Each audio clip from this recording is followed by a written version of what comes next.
এই আরএসএস বিজেপির লোকেদের দিন ঘনিয়ে এসছে। বলে না যে মরার আগে বেশি তরপায় লোকজন, ওই মরার আগে তরপানি শুরু হয়েছে। ওরা তো গোবর খেয়ে সকালবেলা ব্রেকফাস্ট খায়, ওদের গোবর খাওয়াটা হচ্ছে ওদের কাজ। আমরা যেরকম রুটি খাই, কেউ ভাত খাই, কেউ মুড়ি খাই, কেউ পাউরুটি খাই, ওরা গোবর খায়। সেই বিজেপি আরএসএস যে কোনো ধরনের প্রশ্নকে ভয় পায়, যুক্তিবাদী চিন্তাকে ভয় পায়। ওরা অন্ধভক্তির পক্ষে, এবং যেখানে যুক্তি আছে, প্রশ্ন আছে, যেখানে মানে প্রতিবাদ আছে, প্রশ্ন অতীত আনুগত্যের বিরুদ্ধে অবস্থান আছে, সেইখানেই ওরা ভয় পায়। এই জন্য ওরা যাদবপুরকে ভয় পায়। যাদবপুর হচ্ছে এমন একটি জায়গা যেখানে হচ্ছে তোমার প্রশ্ন করা হয় রাষ্ট্রের বিভিন্ন ধরনের অনৈতিক কাজে, জনবিরোধী কাজে। তাই জন্য ওরা কী করেছে, যাদবপুরের ছাত্র সবসময় ভয় পেয়ে এসছে।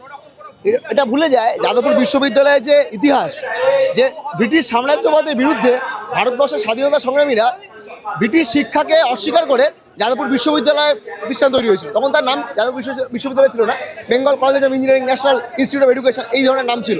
কেন? তার কারণ হচ্ছে ব্রিটিশের শিক্ষা প্রতিষ্ঠানে পড়বো না, আমরা নিজেরা শিক্ষা প্রতিষ্ঠানে পড়বো। এই যাদবপুর চিরকালই হচ্ছে শাসকের বিরুদ্ধে অবস্থান নিয়েছে, যেই শাসক জনগণের বিরুদ্ধে কাজ করেছে। তাই জন্য ওরা যাদবপুরকে ভয় পেয়েছে। আমরা এর আগেও দেখেছি একাধিকবার যাদবপুরকে আক্রমণ করেছে, জেএনইউকে আক্রমণ করেছে, হায়দ্রাবাদকে আক্রমণ করেছে, প্রেসিডেন্সিকে আক্রমণ করেছে। এর কারণ হচ্ছে এই প্রতিষ্ঠানগুলো ওদের যে মাথায় গোবর ভরা নীতি, এই নীতির বিরুদ্ধে অবস্থান করে। ওরা তো গোবর খেয়ে সকালবেলা ব্রেকফাস্ট খায়, ওদের গোবর খাওয়াটা হচ্ছে ওদের কাজ। আমরা যেরকম রুটি খাই, কেউ ভাত খাই, কেউ মুড়ি খাই, কেউ পাউরুটি খাই, ওরা গোবর খায়। সেই গোবর খাওয়া লোকেদের বিরুদ্ধে অবস্থান নেয় হচ্ছে যাদবপুর বিশ্ববিদ্যালয়। তাই ওরা যাদবপুরকে ভয় পায় সবসময়।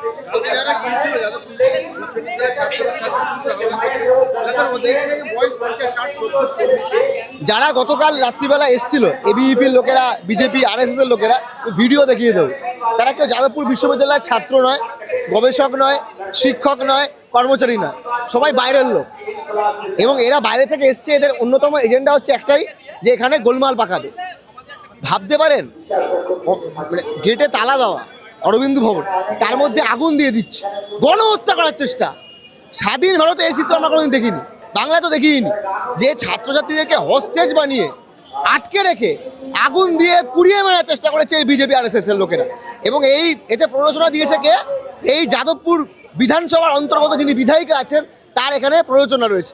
এই বিধায়িকার বিরুদ্ধে আইনি ব্যবস্থা নেওয়া উচিত, যে ওনার নেতৃত্বে, ওনার কথায় যাদবপুরের ক্যাম্পাসের অভ্যন্তরে ছাত্রছাত্রীদেরকে আগুন দিয়ে মেরে ফেলার, গণহত্যা করার চেষ্টা করেছে আরএসএস বিজেপির লোকেরা। এই আরএসএস বিজেপির লোকেদের দিন ঘনিয়ে এসছে। বলে না যে মরার আগে বেশি তরপায় লোকজন, ওই মরার আগে তরপানি শুরু হয়েছে। বুঝতে পারছে 29 সালে বিজেপি যখন ক্ষমতাচ্যুত হবে ভারতবর্ষ থেকে, তখন পশ্চিমবঙ্গ থেকেও বিজেপিকে চলে যেতে হবে।